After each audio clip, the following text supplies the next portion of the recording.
اعوذ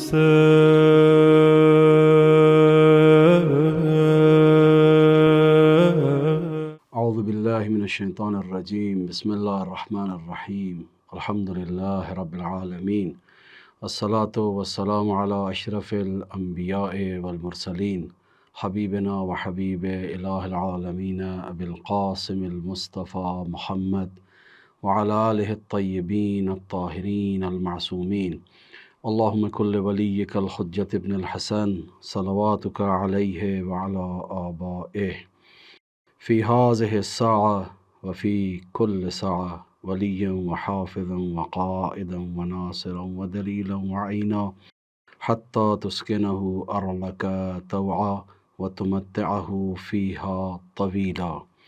السلام علی الحسین وعلی علی بن الحسین وعلی اولاد الحسین وعلی اصحاب الحسین۔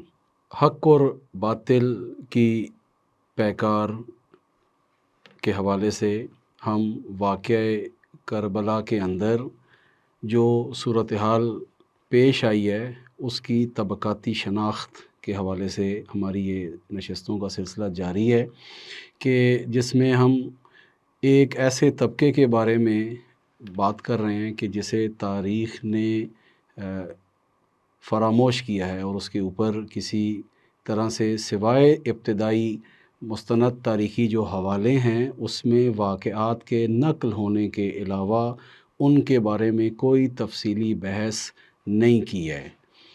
قرآن مجید انسان کی ہدایت کی کتاب ہے انسان کے لیے، اور قرآن مجید کے اندر انسان کی ہدایت کے لیے اللہ تعالیٰ نے جو طریقہ کار اپنایا ہے ہدایت کے اندر، اس میں داستان اور اقوام کی جو قصے ہیں اور اقوام کی جو سرنوشت ہے اس کو بہت زیادہ بیان کیا ہے، جس میں بنی اسرائیل کے بارے میں اگر آپ دیکھیں تو قرآن مجید نے مختلف صورتوں کے اندر ان کے بارے میں تفصیل سے جو ہے وہ بات کی ہے کہ مختلف انبیاء کے ساتھ بنی اسرائیل کی جو ہے وہ کیا صورتحال رہی ہے، اور ان واقعات کے بیان کرنے کا مقصد بھی قرآن مجید نے جو بیان کیا وہ یہ ہے کہ آپ اس سے عبرت لیں۔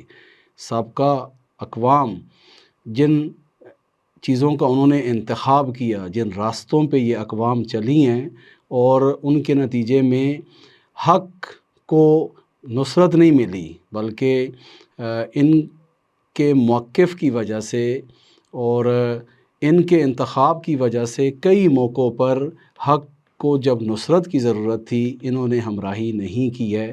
قرآن مجید کے اندر مختلف آیات ہیں کہ جس کے اندر اس طبقے کے بارے میں بات ہوئی ہے۔ ہم جس موضوع کو لے کے چل رہے ہیں اہل قعود، ان کے بارے میں آپ اگر توجہ فرمائیں سابقہ نشستوں کی طرف، تو ہم نے سب سے پہلے خود واقعہ کربلا کے اندر اس طبقے کے بارے میں ذکر کیا، اور پھر ہم گئے کوفہ کے اندر ان کی صورتحال کو عبید اللہ ابن زیاد جب آتا ہے کوفہ کے اندر اور جو کام انجام دیتا ہے جن کے نتیجے میں اہل وقوف یا اہل قعود کو ہیلے اور بہانے ملتے ہیں واقعہ کربلا میں امام کے ساتھ نہ دینے کے، اس کا ذکر کیا۔ اس کے بعد ہم نے کہا کہ ان اہل قعود کو ہمیں اگر تاریخی اعتبار سے جاننا ہے تو ہمیں صفین میں جانا پڑے گا، اور تقریباً واقعہ کربلا سے 24 سال پہلے ہم صفین کی طرف گئے، اور مختلف جو اہل قعود تھے کہ جن کی نمایاں ایک تعداد جو تھی آپ کی خدمت میں 7-8 کے قریب افراد کا ذکر کیا کہ جنہوں نے 2 موقعوں پر قعود کیا ہے۔ ایک موقع بیعت کا تھا کہ جب امیر المومنین کی بیعت کی نوبت آئی وہاں پر انہوں نے ہمراہی نہیں کی، اور دوسرا اہم موقع جنگ صفین کے اندر کہ 30,000 کے قریب تعداد جب حق کو نصرت کی ضرورت تھی تو انہوں نے ہمراہی نہیں کی۔ یہ عدد ہمیشہ ہمارے اذہان میں رہے، جب بھی آپ کربلا کو سوچیں، جب بھی آپ تاریخ اسلام کے مختلف بعد میں آنے والے مسائل کو سوچیں تو اس 30,000 کے عدد پر ضرور ایک بار غور و فکر کیجیے گا۔ آج ہم نے ایک مقایسہ رسول اللہ کے زمانے کے اہل قعود اور امیر المومنین کے زمانے کے اہل قعود کی تعداد، کوالٹی، کیفیت اور اس کے معاشرتی اثرات کے بارے میں بات کرنی ہے، لیکن اس سے پہلے ہم جو ہے جائیں گے قرآن کی طرف۔ تو میں یہ عرض کر رہا تھا کہ کوفہ کا جائزہ لیا اور کہا کہ کوفہ کے بارے میں مزید ہمیں گہرائی میں دیکھنے کے لیے صفین میں جانا پڑے گا، 24 سال پلٹنا پڑے گا تاریخ کے اندر اور دیکھنا ہوگا کہ کیا ہوا معرکہ صفین کے اندر، کہ جس کا نتیجہ یہ نکلا کوفہ کے اندر۔ پھر ہم نے اس کے بعد جو سابقہ ابھی کل کی نشست ہماری گزری ہے، اس کے اندر ہماری بحث جنگ جمل کے بارے میں، کہ یہ صفین بھی جو یہاں پر آپ کو اہل کعود مل رہے ہیں، یہ بھی یکدم وجود میں نہیں آئے، ان کی بھی جڑیں کہاں پر موجود ہیں؟ جنگ جمل کے اندر۔ اور آج کی جو ہماری یہ نشست ہے، اس کے اندر ہم نے امیر المومنین کی ظاہری خلافت سے بھی پہلے کے عرصے میں جانا ہے، اور عہد نبوی، عہد رسول اکرم کا جو ہے وہ جائزہ لینا ہے، اور اس کے لیے قرآن مجید کی چند آیات کا ہم سہارا لیں گے، اور ان کے تناظر میں آپ کی خدمت میں چند ایک نکات جو ہے وہ بیان کریں گے۔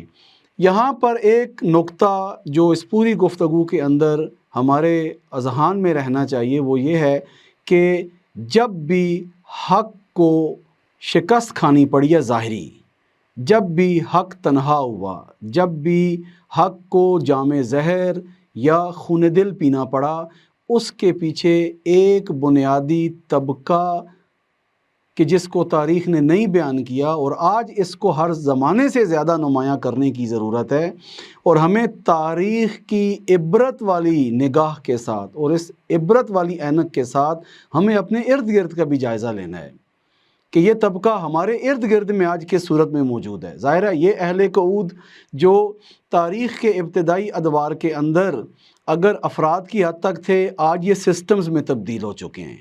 اگر اس وقت آپ کو ایک دو فرد نظر آتا تھا، تو آج پورے کارخانے ہیں اس طرح کے بے خاصیت خواص کو پروان چڑھانے کے۔ ان کا طرز تفکر کیا تھا کہ ہم آج کے زمانے میں پائے جانے والے جو اہل کعود ہیں، ان کو جو ہے وہ آسانی سے سمجھ سکیں۔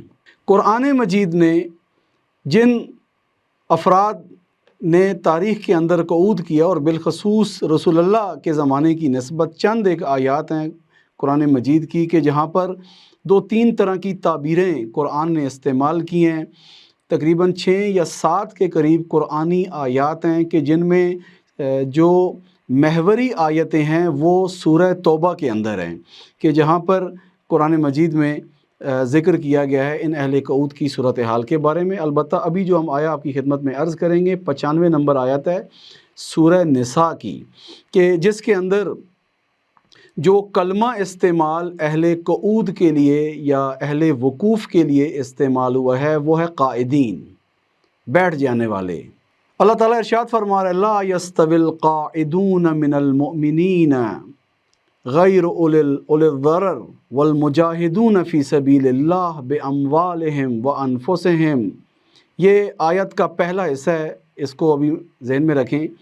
اللہ تعالیٰ فرما رہا ہے کہ وہ افراد کہ جنہوں نے اپنی جان اپنے مال کے ذریعے سے اللہ تعالیٰ کی راہ میں سبیل الہی کے اندر جہاد کیا، وہ افراد، اور دوسری طرف وہ بیٹھ جانے والے، وہ گھروں کے اندر چپ سادھ کے بیٹھ جانے والے افراد کہ جن کے پاس کوئی معقول عذر بھی نہیں ہے، یعنی کوئی ایسا نہیں کہ جسمانی کوئی بیماری ان کو لاحق تھی یا کوئی اور ایسا معقول عذر ہو، نہ، بظاہر مومنین ہیں، ایمان لے کے آئے ہیں۔ قرآن کیا کہہ رہا ہے؟ من المؤمنین لا یستوی القاعدون من المؤمنین، مومنین میں سے وہ گروہ، وہ طبقہ کہ جو بغیر کسی معقول عذر کے، چاہے یہ عذر جسمانی ہو یا کوئی اور قسم کا عذر ہو، کیونکہ یہاں پہ عذر 2 طرح کے ہیں، توجہ فرمائیں۔ جنگوں کے اندر بلاخر اسلام نے جو فقہی احکام بیان کیے ہیں اس کے اندر 2 طرح کے لوگ ہیں۔ ایک طبقہ وہ ہے جنگوں کے اندر جس کا واقعاً کوئی عذر ہے، خدا نخواستہ اتنی شدت بیماری ہے، چل نہیں سکتے، یا عمریں اتنی جو ہے وہ گزر چکی ہیں، سن رسیدہ ہو چکے ہیں، یا اس طرح کی مثلاً خواتین مثال کے طور پہ، یا بہت چھوٹے بچے، یا بہت بزرگ قسم کے افراد جو ہیں۔ خوب یہ استثناءات ہیں جنگوں کے اندر کہ جنگ کے اندر مستقیم جا کے حصہ لینا جو ہے ان پر ذمہ داری اللہ نے اٹھائی ہے۔ یہ کون سے افراد ہیں؟ یہ وہ افراد ہیں جن کا کوئی معقول عذر دین نے قرار دیا ہے، لیکن قرآن کیا کہہ رہا ہے؟ لا یستوی القاعدون من المؤمنین غیر اولی الضرر، کہ معاشرے کے وہ افراد کہ جنہوں نے حق کی نصرت کے وقت نصرت نہیں کی، نماز پڑھتے ہیں، دیندار ہیں، بے دین نہیں ہیں، کیونکہ قرآن کہہ رہا ہے من المؤمنین، مومنوں میں سے ہیں یہ، یعنی مومنوں سے مراد ایمان کے دائرہ کار کے اندر ہے، کلمہ پڑھا ہے، نماز پڑھتے ہیں، دین کے جو احکام ہیں ان کو بجا لاتے ہیں، لیکن جب جہاد کرنے کی باری آتی ہے تو وہاں پر جہاد کے لیے نہیں کھڑے ہوتے۔ قرآن کہہ رہا ہے یہ طبقہ دینداروں میں سے، اور والمجاہدون فی سبیل اللہ باموالہم وانفسہم، اور وہ طبقہ جو اپنی جان اپنے مال کے ذریعے سے اللہ تعالیٰ کی راہ میں جہاد کرتا ہے۔ قرآن کہہ رہا ہے کہ تاریخ میں یہ بات لکھ لو، لا یستوی، لا یستوی، یہ دونوں برابر نہیں ہو سکتے ہیں۔ ایک اہم کام دین شناسی کے اندر، یا جن لوگوں نے دین کو بیان کرنا ہے، انہیں ان حدوں کی وضاحت کرنا بڑی ضروری ہے۔ دین کے نام پہ سب کو مومن کہہ دینا، دین کے نام پہ سب کو اچھا کہہ دینا، سب کو ٹھیک کہہ دینا، اور یہ کہنا کہ ماشاءاللہ ہم بڑے معتدل ہیں اور ہم تو کسی کے بارے میں کوئی ایسی نگاہ نہیں رکھتے، نہ، قرآن خود آ کے دو گانگی ایجاد کر رہا ہے۔ توجہ کریں، قرآن خود دو طرح کا جو ہے وہ ایمان بیان کر رہا ہے۔ ایک کہہ رہا ہے وہ طبقہ ہے کہ جو بغیر کسی معقول عذر کے جنگ میں شرکت نہیں کرتا، اور دوسرا وہ ہے کہ جو فقط مال نہیں دے رہا۔ بعض لوگ کیسے ہوتے ہیں، مثلا خود کسی بڑے کام میں درد سر نہیں لیتے، اپنے سر نہیں لیتے ہیں، کوئی مشکل سر نہیں لیتے ہیں، پیسے دے کے کہتے ہیں جی ماشاءاللہ ہم نے تو پروگرام کے لیے پیسے دے دیے ہیں، یا مثلا فلاں کام کے لیے ہم نے فنڈ دے دیا ہے، بس ہماری اتنی ذمہ داری تھی۔ قرآن جن کو مجاہد کہہ رہا ہے، ان مجاہدوں کی جو خصلت قرآن نے بیان کی ہے وہ کیا ہے؟ والمجاہدون فی سبیل اللہ باموالہم وانفسہم، یہ اپنی جان بھی ہتھیلی پہ رکھتے ہیں، اور جو کچھ ان کے پاس مال متاع یا سرمایہ موجود ہے اس کو بھی اللہ تعالیٰ کے راستے میں جو ہے وہ لے کے آتے ہیں۔ ایک تو قرآن مجید نے اس سورہ نساء کی 95 نمبر آیت کے اس ابتدائی حصے کے اندر اس فرق کو واضح کیا ہے، اور پھر اسی کے تسلسل میں آگے چل کے پھر مزید وضاحت ہے ان دو طبقوں کے درمیان، قائدین اہل قعود اور اہل جہاد کے درمیان۔ کیا فرمایا اسی آیت کا اگلا حصہ؟ فضل اللہ المجاہدین باموالہم وانفسہم۔ ایک تو یہ کہ یہ دونوں برابر نہیں ہیں درجہ ایمان کے اندر، اور اللہ کی نگاہ میں یہ دونوں برابر نہیں ہیں، اور دوسری بات یہ ہے کہ اللہ نے ان مجاہدین کو جو اپنے مال اور اپنی جانوں کا نذرانہ پیش کرتے ہوئے اللہ تعالیٰ کی راہ میں جہاد کرتے ہیں، فرمایا کہ اللہ نے ان کا رتبہ بالاتر اور بلندتر قرار دیا ہے کہ ان پر علی القائدین درجہ۔ نہیں ہو سکتا کہ سب کو آپ ایک ہی نگاہ سے دیکھیں جب کو خدا نہیں دیکھ رہا۔ توجہ کریں، توحیدی نگاہ، قرآنی نگاہ مسلمان اور مومن سماج کے اوپر اس طرح کی نہیں ہے کہ سارے کے سارے ایک ہی صف کے لوگ ہیں، سارے کے سارے ایک ہی جیسے ہیں، اور پھر ہم یہ کہیں کہ ہم تو بڑے معتدل ہیں، سب کو ایک ہی نگاہ سے دیکھتے ہیں۔ مگر قرآن نے ایک نگاہ سے دیکھا ہے، مگر اللہ تعالیٰ نے ایک نگاہ سے دیکھا ہے۔ کیا آج کے زمانے کے اندر غزہ کا مومن اور مسلمان، لبنان کا مومن اور مسلمان، یمن کا مومن اور مسلمان، اور جو خلیجی ممالک کا مومن اور مسلمان ہے، یا جو ہم دیگر ممالک کے جو مومن اور مسلمان ہیں، ہم ایک جیسے ہیں؟ آج آپ غزہ کے مسلمان کو کہہ سکتے ہیں کہ جیسے خلیج کے ممالک کے مسلمان ہیں، یا دیگر چپ سادے ہوئے مسلمان ممالک کے اندر یہ جو باسی ہیں مسلمان، یہ دونوں ایک جیسے ہیں؟ کہہ سکتے ہیں کہ جو قرآن غزہ کا مسلمان پڑھتے ہوئے کھڑا ہوتا ہے اور توحید اس کے وجود میں راسخ ہے، اور جو غزہ سے باہر مدرسوں کے اندر توحید پڑھائی جا رہی ہے کہ جس توحید کے اندر الوہیت غیر الہی کی نفی کی بات ہی نہیں آتی، یہ دونوں توحید ایک جیسی ہیں؟ یہ دونوں اذانیں ایک جیسی ہیں؟ یہ دونوں نمازیں ایک جیسی ہیں؟ یہ دونوں قرآن کی تلاوت ایک جیسی ہے؟ یہ دونوں فداکاریاں ایک جیسی ہیں؟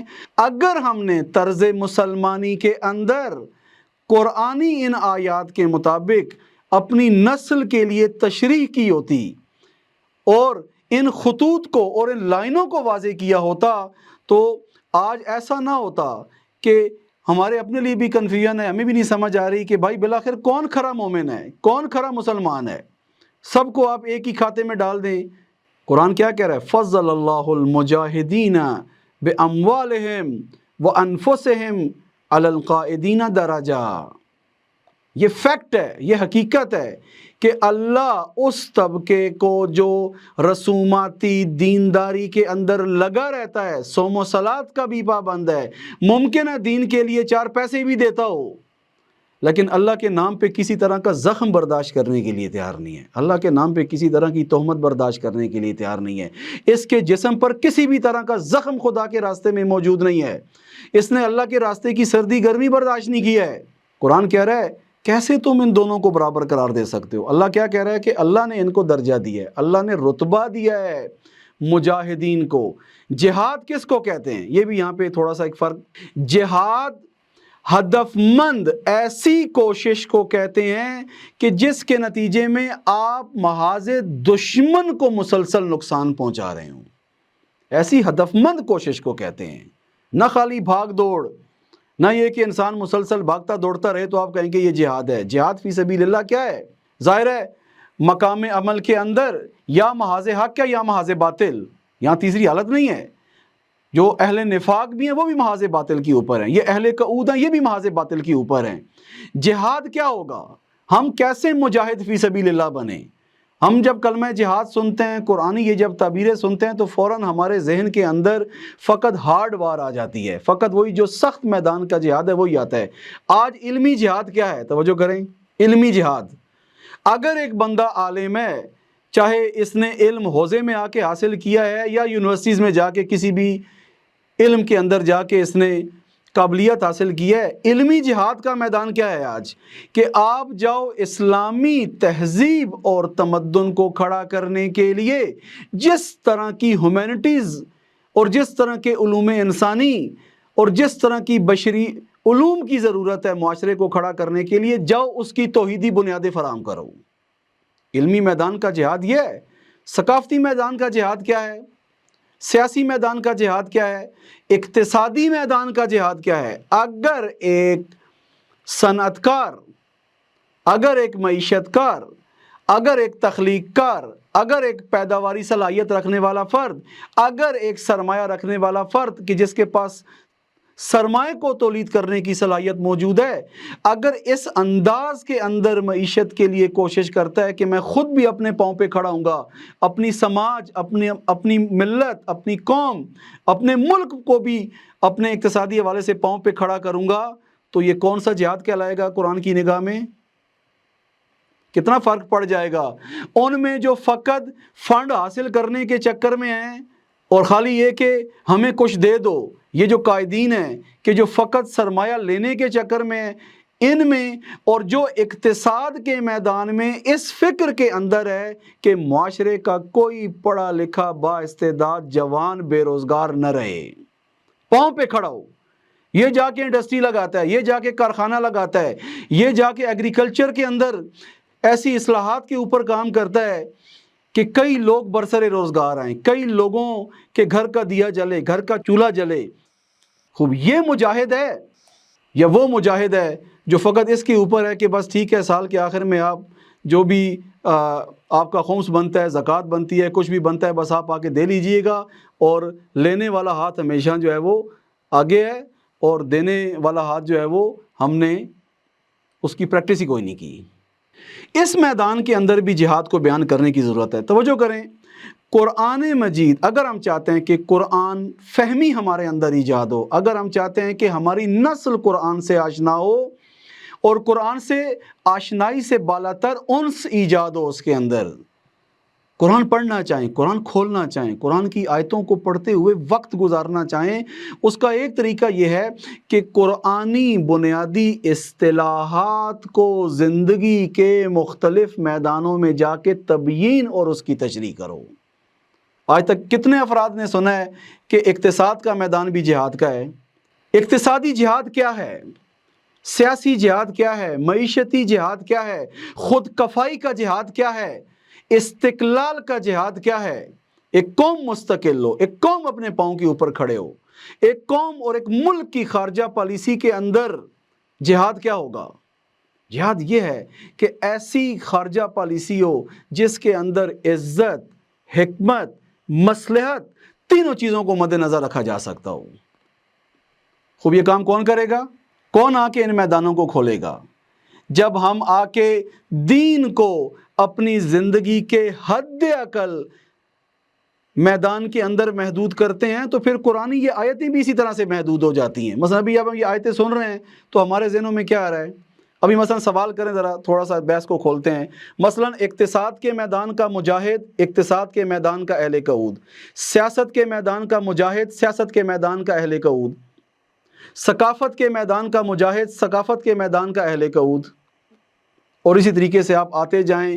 انسانی سماج کے جتنے بھی میدان ہیں ان تمام میدانوں کے اندر قائدین اور مجاہدین کو پرکھنا شروع کریں۔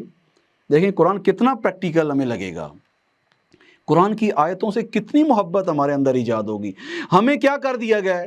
ایک ظلم جو دین کے اندر ہوا ہے، ایک ظلم جو دین شناسی کے اندر ہوا ہے، بالخصوص الہی متون کو سمجھنے کے حوالے سے یا دینی متون کو سمجھنے کے حوالے سے، چاہے وہ قرآن ہے، چاہے وہ نہج البلاغہ ہے، چاہے وہ صحیفہ سجادیہ ہے، یا دیگر ہمارے پاس احادیث کی کتب یا دیگر جو ائمہ کی روایات ہیں یا زیارت نامے ہیں یا مناجات ہیں۔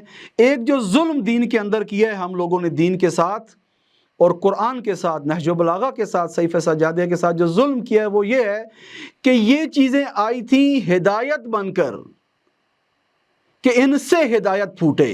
کیا مطلب؟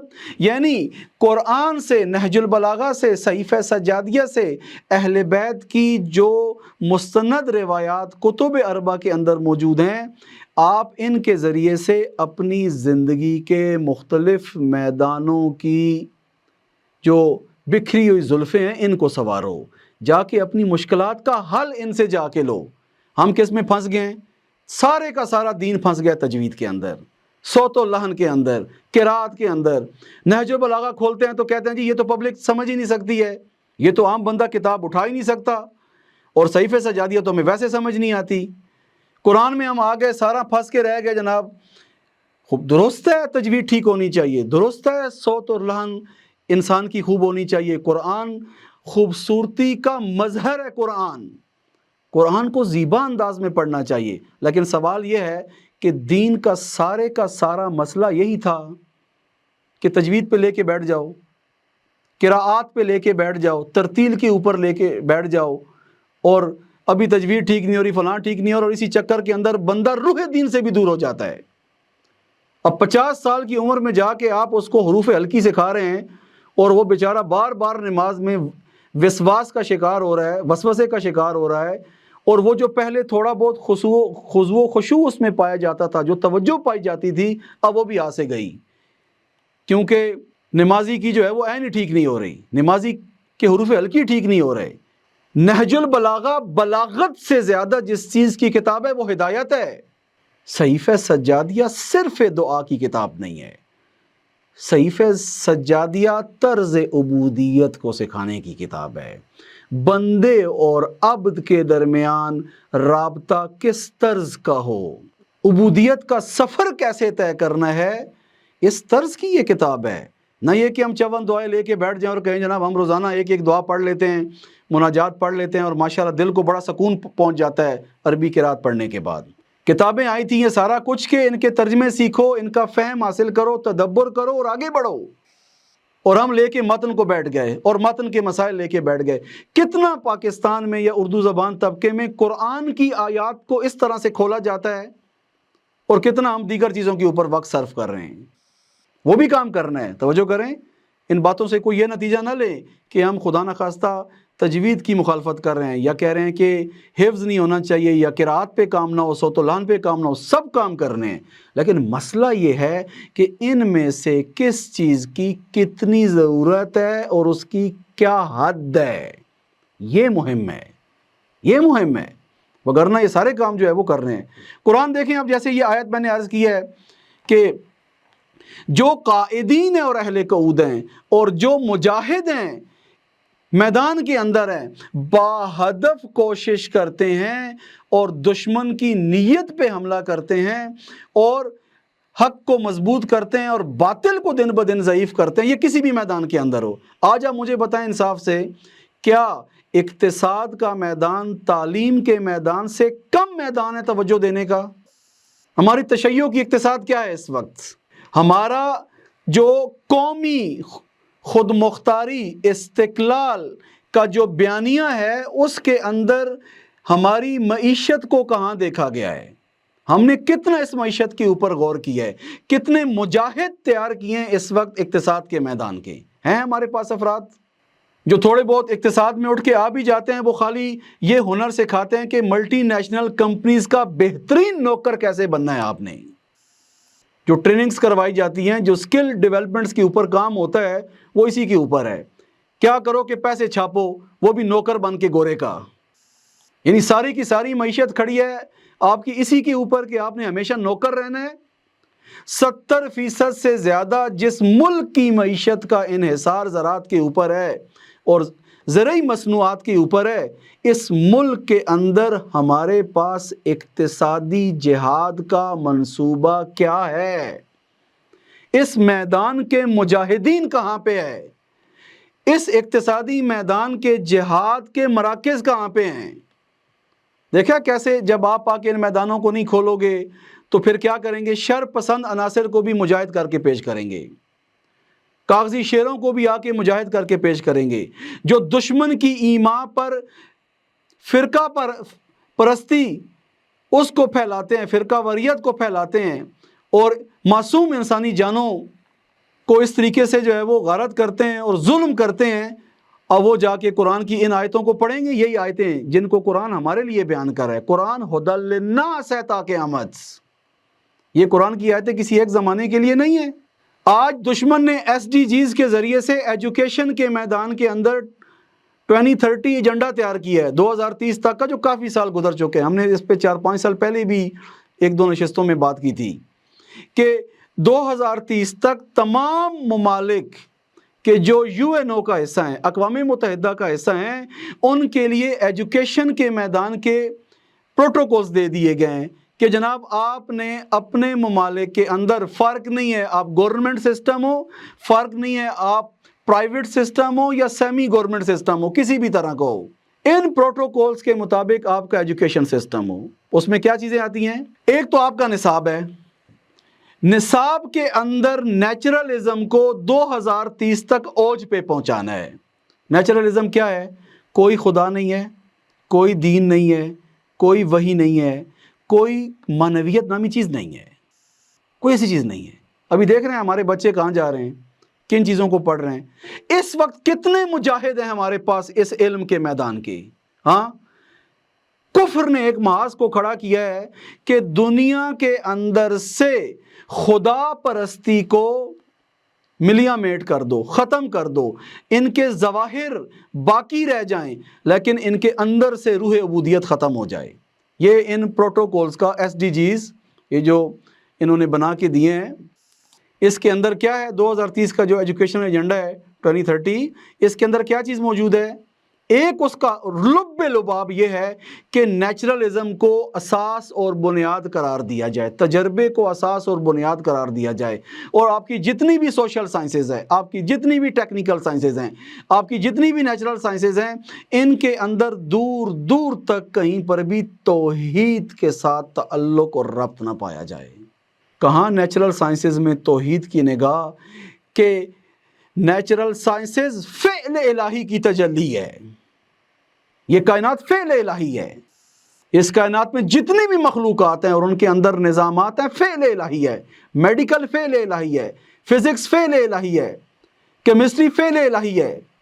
یہ کس طرح کا تعلیمی نظام ہے جس میں بچہ ماسٹر کر جاتا ہے، تھیسس بھی لکھ دیتا ہے، اس کے بعد PhD بھی کر لیتا ہے، دنیا کے مختلف ممالک میں جا کے پڑھ کے بھی آ جاتا ہے، لیکن توحید کی روح سے آ رہی ہے۔ کدھر گئے علم کے میدان کے مجاہد؟ میں نے عرض کیا نا جہاد کیا ہے، توجہ فرمائیں، دوبارہ آئیں تعریف کے اوپر۔ جہاد اس ہدف مند کوشش کا نام ہے جو دشمن کے محاذ کے مقابلے میں ہے، نہ یہ کہ اندھیرے میں تیر۔ اگر ان آیات کو ہم لیں، قرآن کہہ رہا ہے لا یستوی القاعدون من المؤمنین غیر اولی الضرر والمجاہدون فی سبیل اللہ باموالہم وانفسہم. اور اگلی آیت اسی کے ضمن میں اگلا حصہ فضل اللہ المجاہدین باموالہم وانفسہم علی القاعدین درجہ. اصلا قرآن کی ان آیات کو پڑھنے کا لحن بھی اور ہے. ایک تو وہ لحن ہے نا جو ہم تجوید میں اور قرات میں سنتے ہیں اور سر دھنتے ہیں، ہاں، اور ایک ہے اتنی اس کڑک انداز کے اندر کہو، آپ کے لحن کے اندر یہ حس موجود ہو کہ بھائی یہاں پہ فرق پہ بات ہو رہی ہے. قرآن کی یہ آیتیں سروں کے لیے نہیں تھیں کہ سریلے کاریوں کے ذریعے سے سرے لگاؤ قرآن کے اوپر. قرآن ہمیں کہیں پہ لے جانے کے لیے تھا. قرآن یخرجہم من الظلمات الی النور. قرآن اس لیے تھا کہ میں اقتصاد کی تاریکیوں سے، ثقافت کی تاریکیوں سے، علم کے میدان میں جو جہالتیں ہیں، جو ماڈرن جہالتیں ہیں، ماڈرن جہالت، علم کے نام پہ سرگردانی، علم کے نام پہ انسانوں کو ایمان کی روح سے خالی کرنا، قرآن ان کاموں کے لیے آیا تھا. یہ آیتیں ان چیزوں کے لیے تھی. فضل اللہ المجاہدین باموالہم وانفسہم علی القاعدین درجہ. اور اس کے بعد آگے جائیں ذرا. عجیب ہے قرآن، دیکھیں ایک ہی آیت کے اندر 3 بار مقایسہ کر رہا ہے. ایک ہی آیت میں 3 بار ایک ہی چیز کو بیان کر رہا ہے. توجہ کریں، آپ دیکھ رہے ہیں یہ خدا کا کلام ہے. اگر اللہ تعالیٰ ایک آیت کے اندر اتنے تمرکز کے ساتھ ایک موضوع کو 3 بار اٹھا رہا ہے، میرے اور آپ کے لیے جو قرآن سے ہدایت لینا چاہتے ہیں، ہمارے لیے اس آیت کی حیثیت کہاں ہونی چاہیے؟ ظاہر ہے یہ آخری منشور ہے اللہ تعالیٰ کی جانب سے تا آنے والی قیامت تک آنے والی نسلوں کے لیے. آگے چل کے قرآن کیا کہہ رہا ہے اسی آیت میں؟ وَكُلًّا وَعَدَ اللَّهُ الْحُسْنَى. اور آگے چل کے ابھی آخری حصہ ہے اسی آیت کا، سورہ نساء کی آیت نمبر 95. وَفَضَّلَ اللَّهُ الْمُجَاهِدِينَ عَلَى الْقَاعِدِينَ أَجْرًا عَظِيمًا. اوپر کہا تھا آیت کے متوسط حصے کے اندر فضل اللہ المجاہدین باموالہم وانفسہم علی القاعدین درجہ.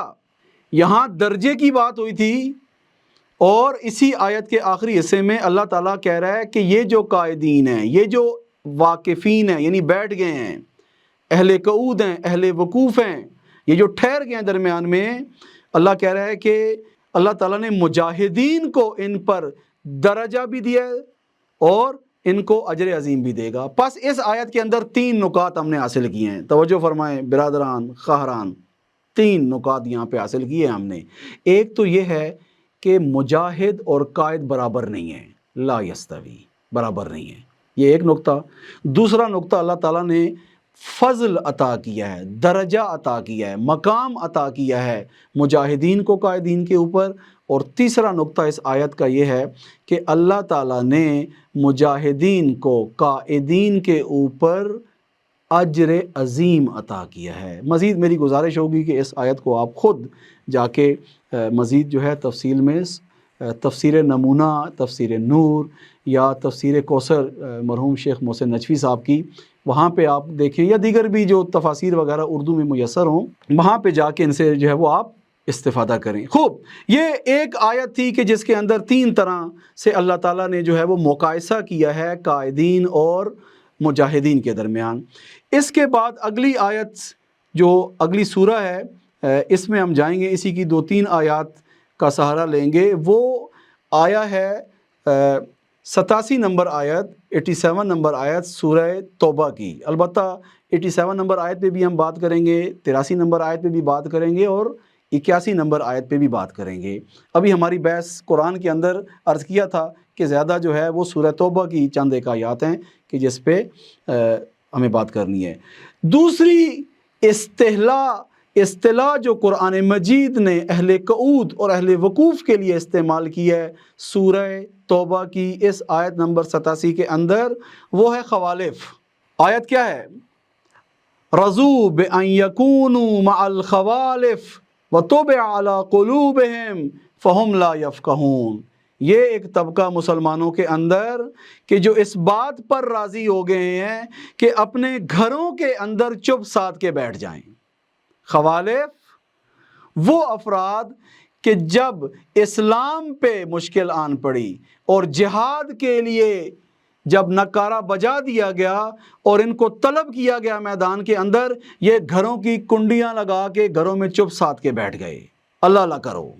ہاں، جب حق اور باطل کی جنگ ایران، امریکہ اور اسرائیل کے درمیان شروع ہوئی تو اس طبقے نے کہا جی یہ صرف ہماری کوئی ذمہ داری نہیں ہے، فی الحال بیٹھ کے گھروں میں دعائیں کرو آپ، اللہم انزل علیہ نصرک، پروردگارا نصرت عطا فرما ان کو، لیکن ہم آرام سے گھروں میں بیٹھیں گے، گھر سے باہر نہیں نکلیں گے، حالات بڑے خراب ہیں، سالے جان سے مار دیتے ہیں اور بڑی مشکلات پیش آتی ہیں، تو لہذا آرام سے گھروں کو بیٹھو۔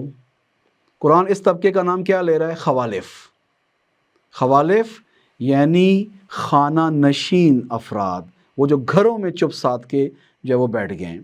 انہوں نے کندھے جو ہے وہ خالی کیے جنگ سے، اور نہیں رسول اللہ کا جو ہے وہ ساتھ دیا۔ اسی کے ساتھ آگے چل کے قرآن مجید نے پھر دوبارہ آیت نمبر 83 کے اندر، ذرا 87 سے پھر دوبارہ پیچھے جائیں 83 کی طرف، 83 نمبر آیت کے اندر قرآن مجید نے یہاں پر جو کلمہ استعمال کیا ہے وہ دو طرح کی تعبیریں استعمال کی ہے۔ قائدین بھی ان کو کہا ہے عین کے ساتھ، یعنی بیٹھ جانے والے، کیونکہ دیکھیں ایک ہے قائد، قاعدہ ہے یعنی بیٹھ جانا، اور ایک ہے قادہ کہ جس سے ہم کہتے ہیں قائد، جیسے کہتے ہیں قائد محترم، قیادت، وہ الگ ہے، اس کا معنی سربراہ ہونا ہے، سرپرست ہونا ہے، لیڈر ہونا ہے۔ اور یہ جو کلمہ قائد ہے عین کے ساتھ قاف عین دال، اس سے مراد بیٹھ جانا ہے۔ سورہ توبہ کی آیت نمبر 83 کے اندر کیا ارشاد ہو رہا ہے؟ انکم رضیتم بالقعود اول مرۃ فاقعدوا مع الخالفین۔ قرآن کہہ رہا ہے کیونکہ تم پہلے ہی جہاد سے پیچھے رہ کر گھر میں بیٹھنے پر خوش تھے، تو اب بھی انہی لوگوں کے ساتھ بیٹھے رہو۔ اور کن لوگوں کے ساتھ؟ انہی لوگوں کے ساتھ جو اللہ کے حکم سے پیچھے رہ گئے اور یہ گھر جا کے جو ہے وہ بیٹھ گئے، خلاف ورزی کرنے والے اور خوالف کہ جو چپ ساتھ کے جو ہے وہ بیٹھ گئے۔ یہاں پر قرآن مجید نے قائدین اور خالفین کی جو ہے وہ اصطلاح استعمال کی ہے۔ خوب، اس کے بعد تیسری اصطلاح کی طرف ہم آتے ہیں، وہ ہے مخلفون۔ قرآن مجید کی اصطلاح ہے مخلفون، سورہ توبہ کی آیت نمبر 81 کے اندر۔ توجہ فرمائیں، اب تک ہم نے آپ کی خدمت میں جو قرآن کی آیات اہل کعود کے بارے میں ہیں وہ دو تین طرح کی ذکر کی ہیں۔ سورہ نساء کی آیت نمبر 95، اس کے بعد سورہ توبہ کی آیت نمبر 87، اور پھر آگے چل کر سورہ توبہ کی آیت نمبر 83، اور ابھی ہم جو آخری آیت اس موضوع کے تحت بیان کرنے لگے ہیں یہ سورہ توبہ کی آیت نمبر 81 ہے۔ کیا ارشاد ہو رہا ہے؟ فرح المخلفون بمقعدهم خلاف رسول اللہ وکرہوا ان یجاہدوا باموالہم وانفسہم فی سبیل اللہ وقالوا لا تنفروا فی الحر قل نار جہنم اشد حرا لو کانوا یفقہون۔ بہت گہری آیت ہے۔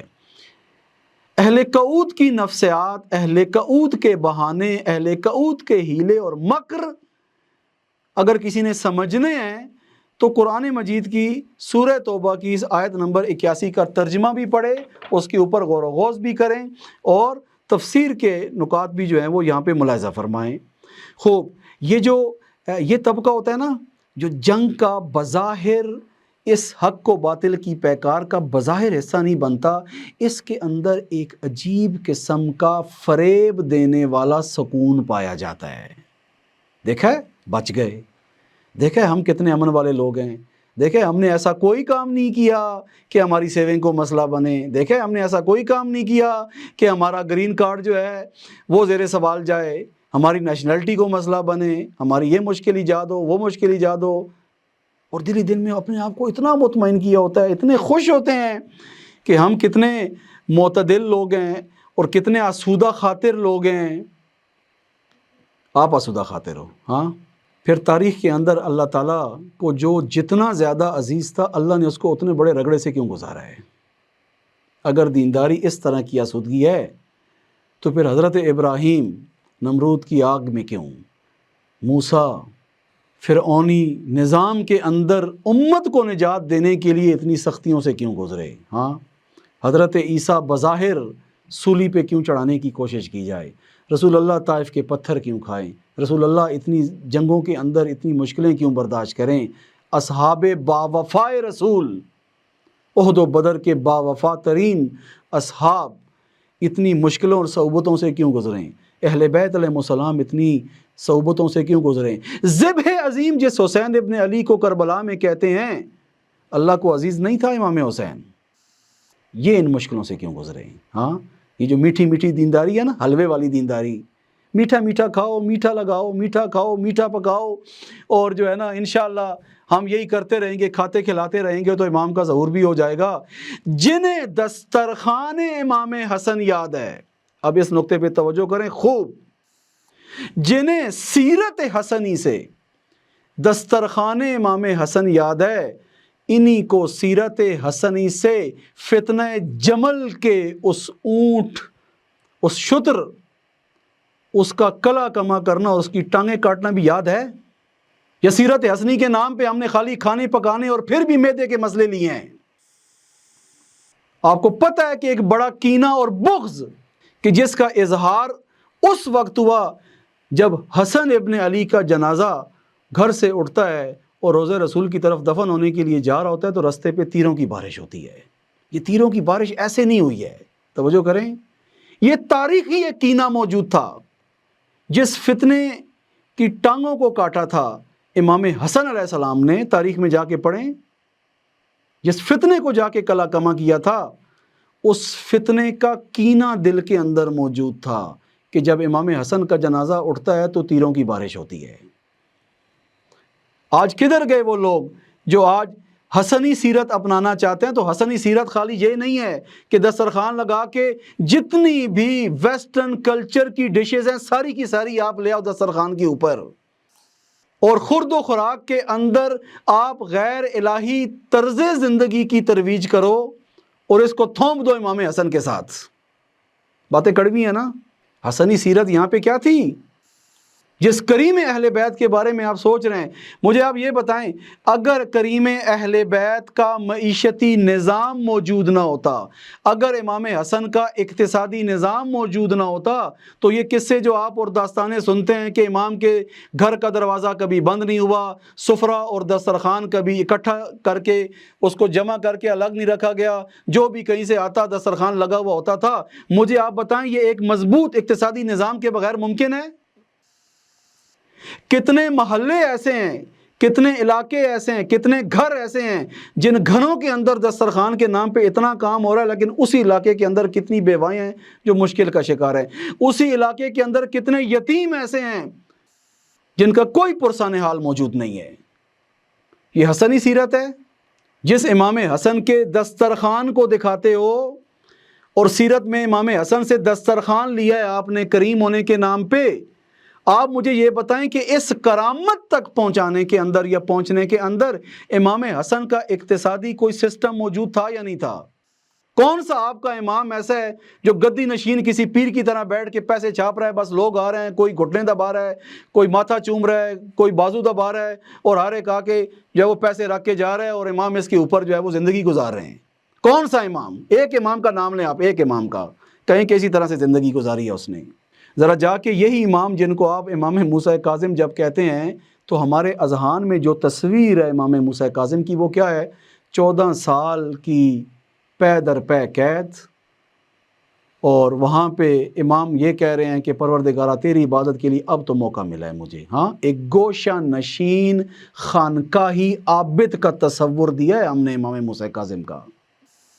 آپ کو پتہ ہے سخت گرمی ہے، اور سخت گرمی کے اندر امام کاشتکاری کر رہے ہیں، اپنی زمین کے اندر کاشتکاری میں مصروف ہیں۔ ایک شخص آ کے کہتا ہے مولا کتنی دنیا داری، توجہ کریں، ایک طرح کا اس نے یہ کہا کہ مولا تعجب ہے، سخت گرمی کے اندر آپ لگے ہیں، یہاں پہ کھیتی باڑی میں لگے ہیں اور یہ کام آپ لگے ہوئے ہیں۔ امام نے کیا جواب دیا اس کو؟ یہی امام جن کے بارے میں ہمارے ذہن میں فقط زندان کی تصویر ہے، یہ امام اپنے پاؤں پہ فقط خود کھڑا نہیں تھا، آپ ذرا جا کے تاریخ میں دیکھیں امام موسیٰ کاظم کی اولادیں کتنی ہیں، 34 کے قریب کم از کم تعداد نقل ہوئی ہے، اس سے زیادہ بھی نقل ہوئی ہے، 17 بیٹے 17 بیٹیاں یا 16 بیٹے 17 بیٹیاں، اس طرح کر کے ایک اچھی خاصی تعداد ہے۔ کثیر العیال ائمہ میں سے ایک جو ہے وہ خود امام موسیٰ کاظم ہے۔ اب مجھے بتائیں، جس انسان نے اپنے پاؤں پہ بھی کھڑا ہونا ہے، اس نے کنبے کو بھی سنبھالنا ہے، اس نے ارد گرد میں موجود ظاہر امام ہے، ظاہری امامت نہیں بھی موجود، لیکن اس کی گردن پر ذمہ داری ہے اللہ تعالیٰ کی جانب سے انسانوں کی ہدایت کی۔ انسانوں کی ہدایت خالی درس دینے سے نہیں ہوتی، انسانوں کی ہدایت ان کے شکم کے مسائل حل کرنے سے بھی ہوتی ہے، انسانوں کی ہدایت ان کے گھر کا دیا اور ان کے گھر کا چراغ جلانے سے بھی ہوتی ہے۔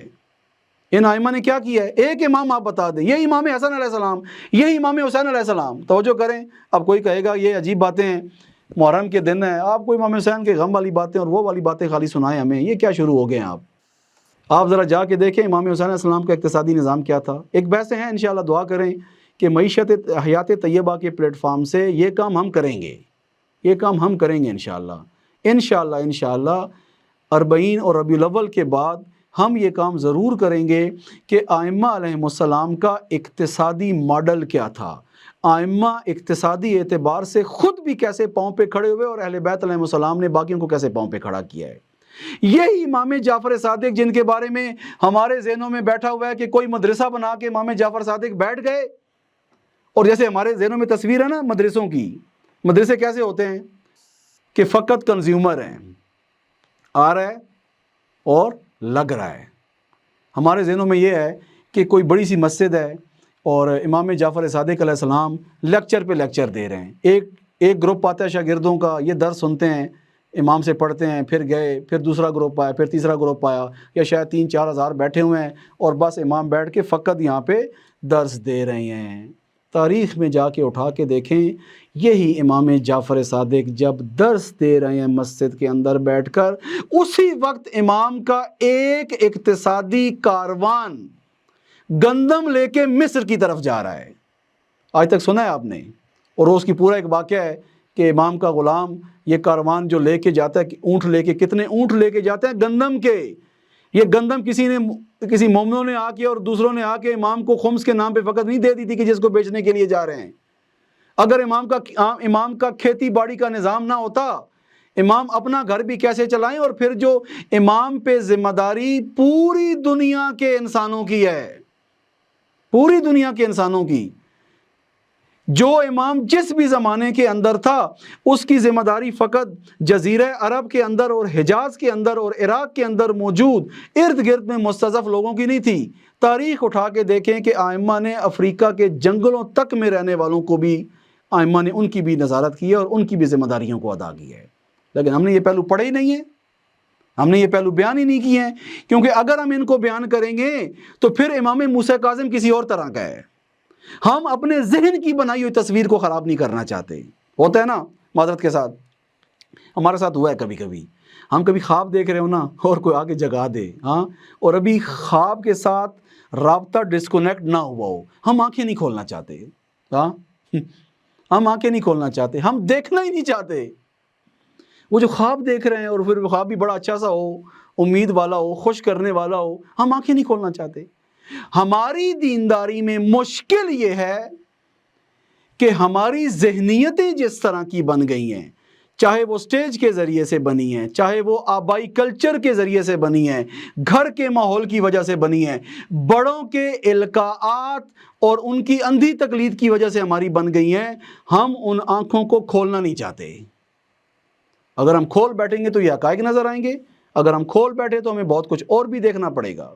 قرآن سورہ توبہ کی اس آیت نمبر 81 کے اندر یہاں پہ کیا فرما رہا ہے کہ یہ جو طبقہ غیر جانبدار ہے بظاہر یہ خوش ہو رہا ہے، دیکھا ہے ہم نے تو کوئی تلوار نہیں کھائی، دیکھا ہے ہم نے تو کوئی سردی برداشت نہیں کی، ہم نے تو کوئی گرمی برداشت نہیں کی، اور یہ خلاف ورزی کر کے بیٹھ گئے ہیں۔ یہ آیت کہاں نازل ہوئی؟ توجہ کریں، ایک طبقہ ہے، ظاہراً جنگ تبوک ہے، جہاں تک میرے ذہن میں آ رہا ہے جنگ تبوک ہے ظاہراً، رسول اللہ نے جنگ کے لیے اصحاب کو تیار کیا، کہا کہ یا اللہ تیاری کرو بھائی، تیاری کرو، جنگ کے لیے نکلنا ہے، اور کہا کہ جنگ پر نکلنے سے پہلے اجازت ہے آپ لوگوں کو کہ تھوڑی تھوڑی دیر کے لیے گھروں میں جاؤ اور چلو مل آؤ، خدا حافظی کر آؤ، اور جو ہے تیاری کر کے آ جاؤ۔ جو ہی اعلان کریں گے مسجد نبوی سے جو ہے وہ اعلان ہوگا تو اس کے بعد روانہ ہونا ہے۔ خوب، روانہ ہونے کے لیے سارے تیاریاں کر رہے تھے، جب مؤذن نے اعلان کیا کہ تیاری کرو اور جنگ کے لیے بھی روانہ ہونا ہے، 3 افراد ایسے ہیں کہ جو گھروں میں گئے اور گھر کا جو ہے میٹھا پانی، گھر کا مزے کا کھانا اور گھر کا بڑا ہی پرسکون ماحول، انہوں نے تھوڑی دیر کے لیے بیٹھ کے سوچا کہ جنگ میں گئے تو وہاں تو سالے جان سے مار دیتے ہیں، جنگ میں گئے تو وہاں تو جو ہے سختی ہے، خون بہے گا، گرمی ہے، مشکلات ہے، تو ہم کیوں نہ چپ کر کے نا کنڈی لگا کے بیٹھ جائیں توجہ کریں، کنڈی لگا کے بیٹھ جائیں گھر۔ یہ گھروں کو بیٹھ گئے 3 افراد۔ خوب، اب ظاہر جنگ کے لیے روانہ ہونا ہے، لشکر سارا تیار ہے، گن رہے ہیں کہ ہاں بھائی کتنے ہیں، دیکھا کہ 3 بندے نہیں آئے۔ رسول اللہ نے ان کو اس وقت کچھ نہیں کہا، توجہ کریں، کچھ نہیں کہا اس وقت، یہ چلے گئے۔ جنگ سے واپسی کے بعد رسول اللہ نے کیا کام کیا ہے، یہ اہم ہے، سیرت نبوی کے اندر آج یہ بڑا اہم کام ہے۔ رسول اللہ نے واپس مدینہ داخل ہوتے ہی سب کو کہا کہ ان 3 بندوں کا مکمل سوشل بائیکاٹ کر دو، کوئی ان سے نہ ملے، کوئی ان سے مصافحہ نہ کرے، کوئی ان سے ملاقات نہ کرے، کوئی ان کی احوال پرسی نہ کرے، کوئی ان کے سلام کا جواب نہ دے۔ سمجھ رہے ہیں دین کیسا ہے؟ اگر ہم نے اہل قعود کے مقابلے میں بروقت درست رویہ اپنایا ہوتا تو آپ کو لگتا ہے کہ پھر امیر المومنین کے زمانے میں 30,000 اس طریقے سے جرأت کرتے اور اس طریقے سے سوچتے کہ لشکر علی سے باہر جائیں؟ مظلومیت دیکھیے امیر المومنین کی، آگے چل کے عرض کروں گا۔ اگر معاشرے کے اندر ایک منکر کو اتنا بیان کرو، اس کے پلید ہونے کو، اس کے خبیث ہونے کو اتنا بیان کرو کہ جب بھی اگر کسی پر وہ خصلتیں فٹ آتی نظر آتی دیکھو تو جس پہ فٹ آ رہی اس کو بھی گھن آ رہی ہو۔ یہ کام رسول اللہ نے کیا۔ یہاں پہ 3 افراد نہیں آئے اور حالت کیا ہوئی؟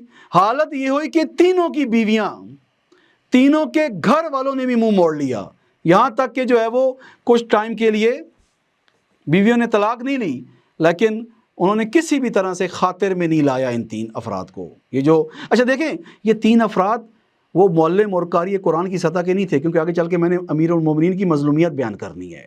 آپ نے مصائب سننا ہے نا امیر المومنین کا، آگے چل کے مظلومیت عرض کروں گا۔ یہ 3 افراد عام 3 افراد تھے، لیکن کیونکہ انہوں نے ایک ایسا کام کیا ہے کہ اگر یہ تکرار ہوتا رہا تو کل یہ ایک راہ، روش اور طرز بن جائے گی مسلمانی کی۔ رسول پاک نے کلا کما کیا اور جرأت نہیں کرنے دی۔ نتیجہ کیا نکلا کہ ان میں سے ایک یہ نکل گیا بیابانوں کو۔ خوب ظاہر سی بات ہے، مدینہ میں کوئی گھاس ہی نہیں ڈال رہا، نہ کوئی سلام کر رہا ہے، نہ کوئی مصافحہ کر رہا ہے، نہ سلام کا جواب دے رہا ہے، نہ ان کو دیکھ رہا ہے، نہ مل رہا ہے۔ دکان پہ چیز خریدنے جاتے ہیں، اگلا بات نہیں کرنا چاہتا، کسی کو سلام کرتے ہیں وہ جواب نہیں دیتا، گھر میں آتے ہیں دروازہ کھٹکھٹا کے گھر پہنچے، بیوی نے منہ ادھر کر لیا، بچوں نے ادھر منہ کر لیا، کوئی بات کرنے کے لیے تیار نہیں ہے۔ یہ اتنے تناؤ کا شکار ہوئے کہ گھروں سے بیابان کا رخ کیا، صحرا کو نکل گئے۔ ان میں سے ایک کی بیوی جو تھی وہ کھانا لے جاتی تھی، لیکن جا کے سلام بھی نہیں کرتی تھی، بات بھی نہیں کرتی تھی، نہ بات کا جواب دیتی تھی، چپ کر کے کھانا رکھ کے واپس آ رہی تھی۔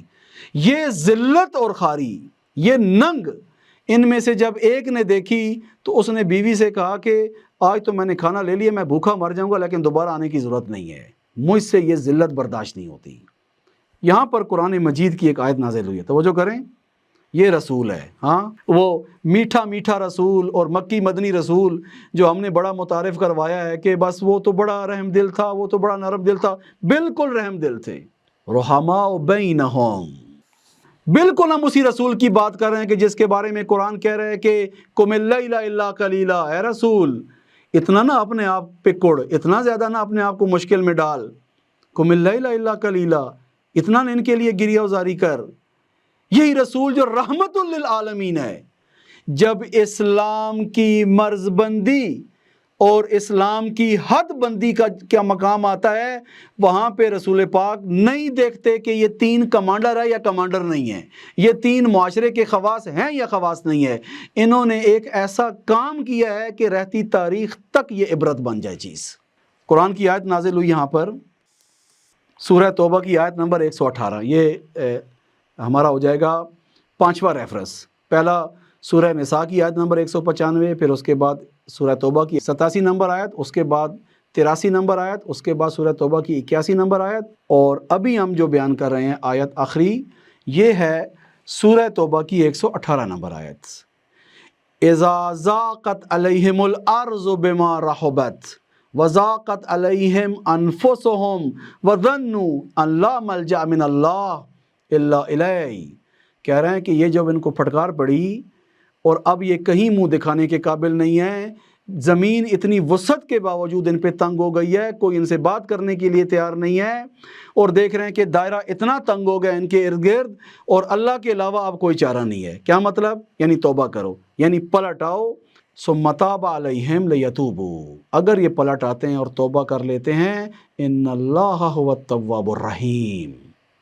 یہ ہم نے جو بیان کیا، توجہ کریں، قرآنی آیات کے تناظر میں بھی ہم نے بات کی، اور اس کے ساتھ ساتھ ہم نے آپ کی خدمت میں رسول اللہ کے زمانے میں جو اہل قعود تھے ان کی نسبت بھی ایک مثال دی ہے۔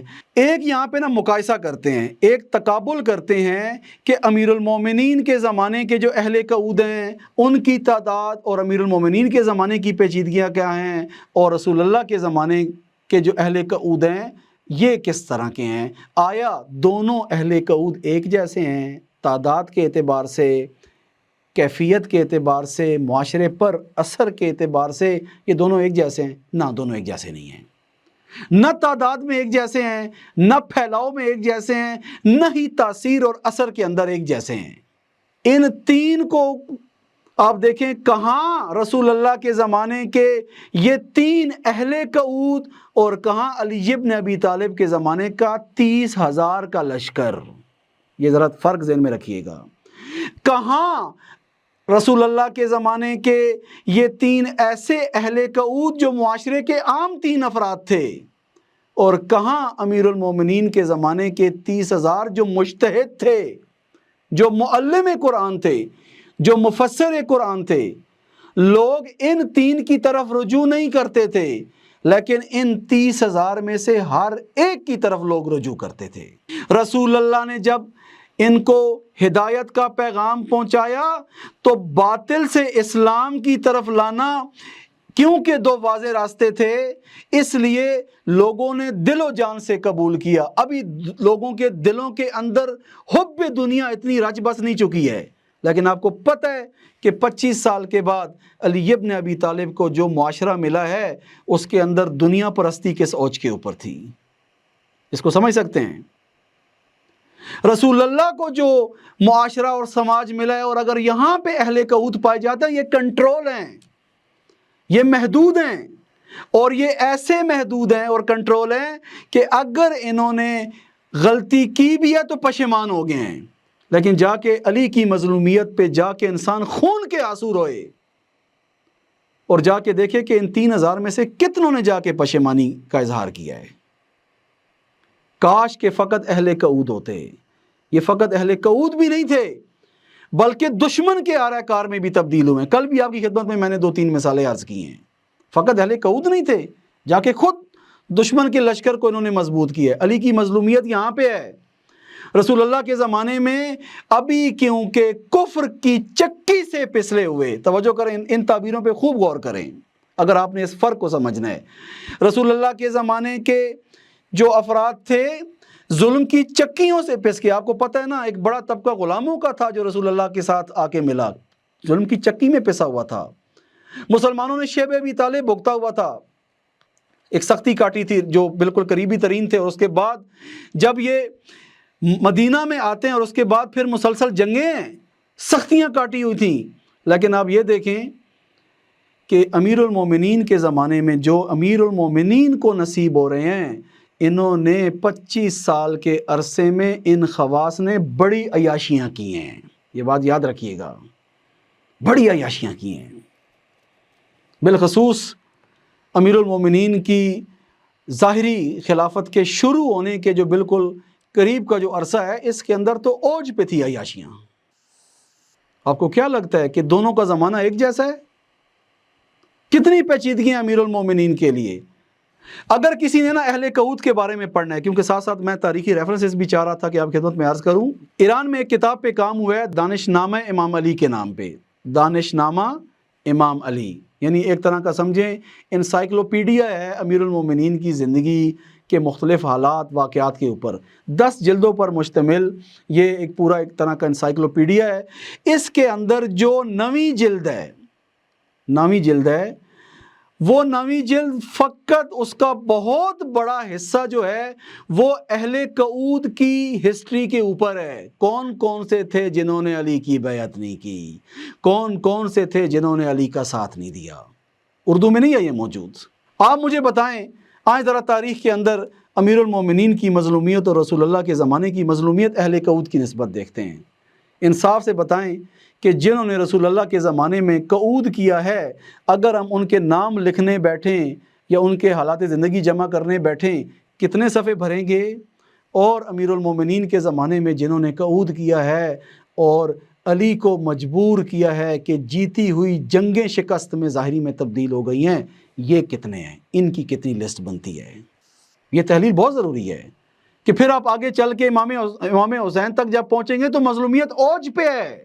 ایک شخص کہ جو انہی اہل کعود میں سے ہے، امیر المومنین کے لشکر کے اندر جنگ صفین میں خواجہ ربیع ہے۔ یہ جو لوگ مشہد میں زیارت کے لیے آتے ہیں، خواجہ مراد، ابا سلط اور دیگر کے مزار پہ جاتے ہیں، تو انہی میں سے ایک جو فرد ہے کہ شہید مطہری نے کہا ہے کہ یہ وہی خواجہ ربیع ہے کہ جو تاریخ کے اندر جنگ صفین میں امیر المومنین کے لشکر میں تھا، عارف تھا، عبادت گزار تھا، دیندار تھا، اتنا اہل احتیاط اور پرہیز تھا، کم بولتا تھا کہ کہیں میری زبان سے غیبت نہ ہو جائے۔ آج یہ بھی عبرت ذہن میں رکھیں، آپ یہ عبرت توجہ فرمائیں۔ خواجہ ربیع یہ وہ عبرت ہے تاریخ کی کہ جنگ صفین میں امیر المومنین کو کیا کہتا ہے، اس کا باقاعدہ تاریخ نے نقل بھی کیا ہے وہ جملے۔ اتاہ آخرون من اصحاب عبداللہ بن مسعود فیہم ربیع بن خثیم، کہ عبداللہ ابن مسعود کے لشکر میں سے ربیع بن خثیم کہ جو عارف ہے، ولی ہے، آج کے زمانے کی اصطلاح استعمال کر رہا ہوں، پیر ہے، پیر، کوڑا ہوا پیر ہے، مریدوں والا پیر ہے، ایسا پیر ہے کہ جس کے ساتھ تاریخ نے نقل کیا ہے کہ جب اس نے جنگ صفین کے اندر امیر المومنین سے عذرخوائی کی کہ مولا میں کنفیوز ہو گیا ہوں اور میں نہیں چاہتا کہ مسلمانوں کا خون بہے، میں یہ چاہتا ہوں کہ مولا میں اور میرے یہ جو مرید ہیں، یہ جو مرید ہیں میرے، تاریخ نے نقل کیا ہے، یہ مریدوں کی تعداد کتنی ہے؟ تاریخ کہہ رہی ہے کہ وَهُمْ يَوْمَئِذٍ 400 رَجُلٍ، خواجہ ربیع اور اس کے 4 لٹ کپے مرید، 400 جو مرید ہے اس کا، یہ آئے ہیں امیر المومنین کے پاس کہ مولا ہمیں اجازت دیں، ہم جو ہیں بیرونی سرحدوں پہ جا کے جہاد کرتے ہیں، ہمیں یہاں نہ الجھائیں کیونکہ ہم کنفیوز ہو گئے ہیں کہ کل کہیں کسی مسلمان کا خون ہماری گردن پہ نہ ہو۔ کون ہے؟ پیر ہے، عارف ہے۔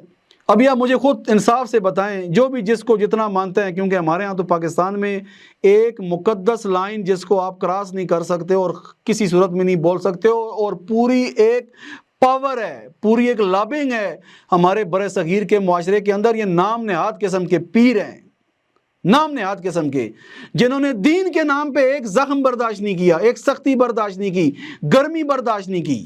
وہ جو اولیاء الہی ہیں ان کا درجہ الگ ہے، بات کو مکس نہ کیجئے گا۔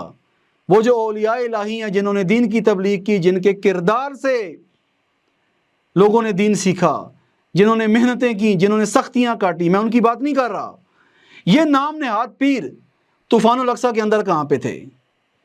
70,000 سے زائد شہید ہوا ہے۔ کسی پیر نے اپنا وہ عرس کہ جس کے ذریعے سے پورے سال کا کماتے ہیں اور جو مرید ہیں ان کے ارد گرد میں، آپ مجھے بتائیں کتنی جگہوں پر، کتنے پیروں کے ڈیروں پر، کتنے پیروں کے بڑے بڑے یہ جو اجتماعات ہیں ان کے اندر شہدائے غزہ کے لیے بات ہوئی ہے؟ کتنی جگہوں پہ ہوئی ہے؟ جا کے ذرا ڈھونڈیں کتنی جگہوں پہ بات ہوئی ہے۔ دیکھ رہے ہو تاریخ میں کون کون سے پیر تھے؟ خواجہ ربیع پیر کا نام ہے، 400 مرید ہیں اس کے ساتھ۔ جس وقت علی ابن ابی طالب کو ضرورت ہے لشکر کے اندر ہمراہیوں کی، یہ پیر صاحب اپنا 400 مرید بھگا کے وہاں سے نکل جاتا ہے۔ اور تاریخ میں عبرت دیکھیں کہاں تک ہے، یہ زندہ رہتا ہے۔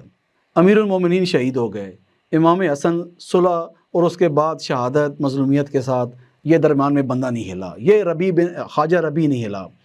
یہاں تک کہ واقعہ کربلا کے اندر امام حسین علیہ السلام شہید ہو جاتے ہیں، اور اس کو بعد میں خبر ملتی ہے کہ امام شہید ہو گئے۔ اس تاریخ کے دردوں پہ روئے نہ جا کے، حسین کی مظلومیت یہاں پہ ہیں برادران خاران۔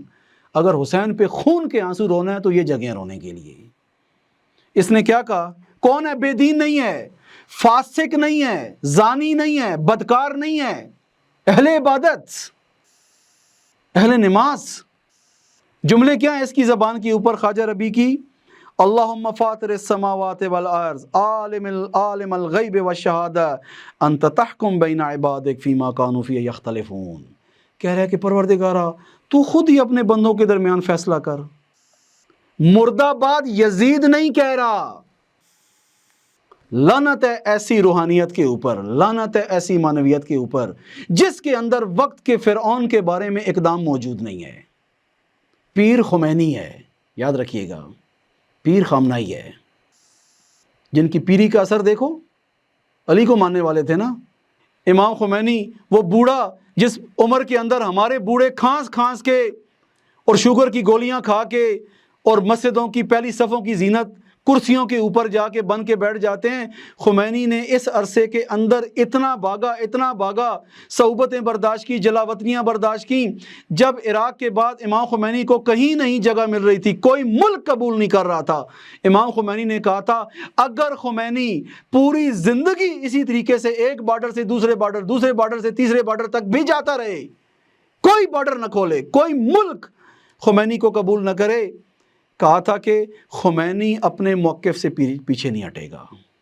یہ جو پرہیزی دین معاشرے میں ہم نے پھیلا دیا ہے، پیپسی کولا نہیں پینا، کوکا کولا نہیں پینا، لیکن امریکن ساری پروٹوکولز قبول کرنی ہے، برٹش کی ساری پروٹوکولز آپ نے تمام میدانوں میں قبول کرنی ہے۔ امام خمینی کے زمانے میں 2 اہل قعود اس طرح کے افراد تھے کہ خمینی وہاں پہ علی کی طرح کھڑے ہوئے ہیں، خمینی وہاں پہ رسول اللہ کی طرح کھڑے ہوئے ہیں۔ ایک بہت بڑی نامور شخصیت ہے کہ آپ میں سے وہ خاران یا برادران جن کی عمریں 50 سے اوپر ہیں وہ اس بات کو زیادہ اس کی گواہی دیں گے کہ پاکستان میں بھی ایک زمانے کے اندر آیت اللہ شریعت مداری کی توضیح المسائل موجود تھی، گھروں کے اندر لوگ تقلید کرتے تھے۔ یہ شخص اہل قعود ہے۔ جب وقت آتا ہے انقلاب کو ساتھ دینے کا اور ہمراہی کرنے کا، یہ قد کے حساب سے امام خمینی سے اس کا قد بڑا تھا، علمی ظاہری طور پر یہ مجتہد تھا۔ امام خمینی ابھی مجتہد کے طور پہ نہیں معاشرے میں اتنے شناختہ شدہ تھے۔ جب انقلاب کی حمایت کا وقت آیا، یہ شخص امام خمینی کے خلاف کھڑا ہو گیا۔ آپ دیکھیں تاریخ نے پھر اس کے ساتھ کیا کیا۔ آج کہاں ہے نام شریعت مداری کا؟ خمینی کا نام کہاں پہ اور شریعت مداری کا نام کہاں پہ ہے؟ دوسرا طبقہ انجمن حجتیہ ہے۔ انجمن حجتیہ کا اس وقت تفکر ہمارے پاکستان کے اندر بھی پایا جاتا ہے، برِ صغیر کے اندر بھی پایا جاتا ہے، نام مختلف ہے، میں اس پہ نہیں جاؤں گا، نام نہیں لوں گا، یہ تفکر بھی پایا جاتا ہے۔ یہ لوگ کون تھے؟ یہ وہی لوگ تھے کہ جن کے گلے سے پیپسی اور کوکا کولا نہیں گزرتا تھا اور کہتے تھے کہ یہ اسرائیل کی سپورٹ ہے، امریکہ کی سپورٹ ہے، لیکن اسی امریکہ اور اسرائیل کا جو بٹھایا ہوا شاہ تھا اور اس کا جو نظام تھا، اس کے خلاف نہیں بولتے تھے۔ ان کا سارا روزہ، ان کی ساری نمازیں، ان کا سارا اخلاق اور ان کا وضو ٹوٹ رہا تھا پیپسی اور کوکا کولا کے اوپر۔ لیکن امام خمینی نے منطق کیا دی تھی کہ تمہیں فقط مسئلہ پیپسی اور کوکا کولا سے ہے، میں تو اس پورے نظام کی بساط لپیٹنا چاہتا ہوں۔ یہ کسی مظاہرے میں شامل نہیں ہوتے تھے، یہ کسی اجتماعات کا حصہ نہیں ہوتے تھے۔ آج بھی ہے ہمارے یہاں موجود، آج بھی یہ پاکستان میں طبقہ موجود ہے، مہدویت کو یوں گھول کے پیش کرے گا آپ کے سامنے۔ لیکن اس سے کہو کہ خوب 13 جون کا پروگرام ہو رہا ہے، ہماری کیا ذمہ داری ہے یہاں پہ؟ اس سے پوچھو کہ جناب اس وقت تشیع سیاسی میدان کے اندر کیا کرے؟ اس سے پوچھو کہ ہماری دیگر جو ہے وہ ذمہ داریاں کون سی بنتی ہے؟ یہاں آپ کو کہے گا کوئی ذمہ داری نہیں بنتی ہے۔ چپ کر کے کلاسیں لو، چپ کر کے درس اخلاق لو، فقہ کی کلاسیں طے کرو، تیمم اور وضو کے احکام سیکھو۔ آپ کی تجوید بہت بہترین ہونی چاہیے، کیونکہ دعائے اللہم کل ولی کل جب پڑھنی ہے تو وہاں پہ حروف ہلکی صحیح ادا ہونے چاہیے۔ اگر یہ صحیح نہ ادا ہوئے تو امام زمانہ کا ظہور نہیں ہوگا۔ اگر آپ نے خمس نہ دیا تو امام زمانہ کا ظہور نہیں ہوگا۔ اگر آپ نے یہ نہ کیا تو یہ نہیں ہوگا۔ لہٰذا آپ کا اس وقت یہ کام ہے، برائے مہربانی اپنے آپ کو سیاسی جھمیلوں میں نہ ڈالو۔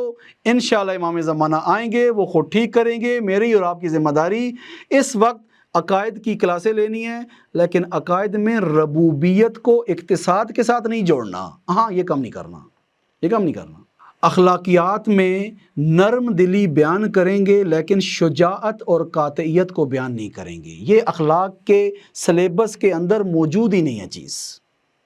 قاطعیت کو نہیں بیان کریں گے، عزت نفس کو بیان کرتے ہوئے قوم کی عزت کو نہیں بیان کریں گے، ملک کی عزت کو بیان نہیں کریں گے، امت کی عزت کے اوپر بات نہیں کریں گے۔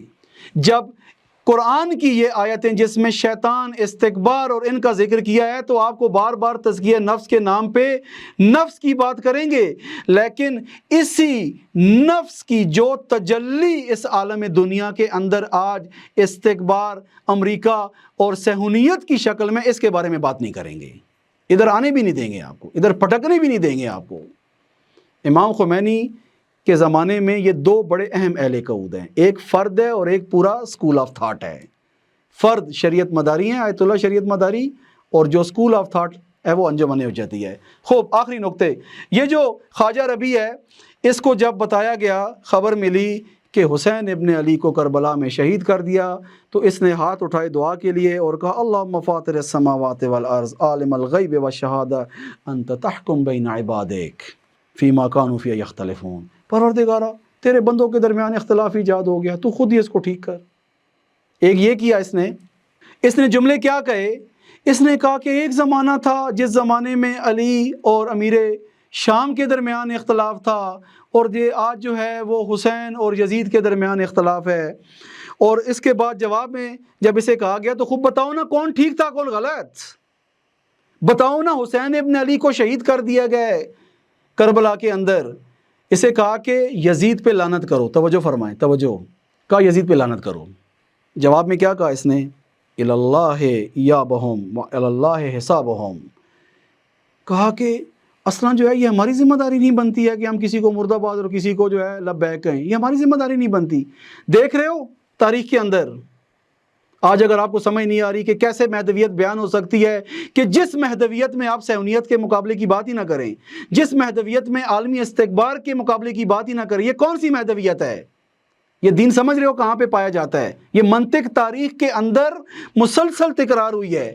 اسے کہہ رہے ہیں کہ مرد آباد یزید کا ہو، یعنی آج کے زمانے میں آپ ایک پیر کو کہہ رہے ہو، ایک عارف کو کہہ رہے ہو، ایک سالک اور ولی کو یہ کہہ رہے ہو کہ جناب امریکہ کی نسبت موقف اپنائیں۔ امریکہ نے 168 بچے میناب کے اندر شہید کر دیے ہیں، اسرائیل نے ہزاروں کی تعداد میں بچے فلسطین میں شہید کر دیے ہیں۔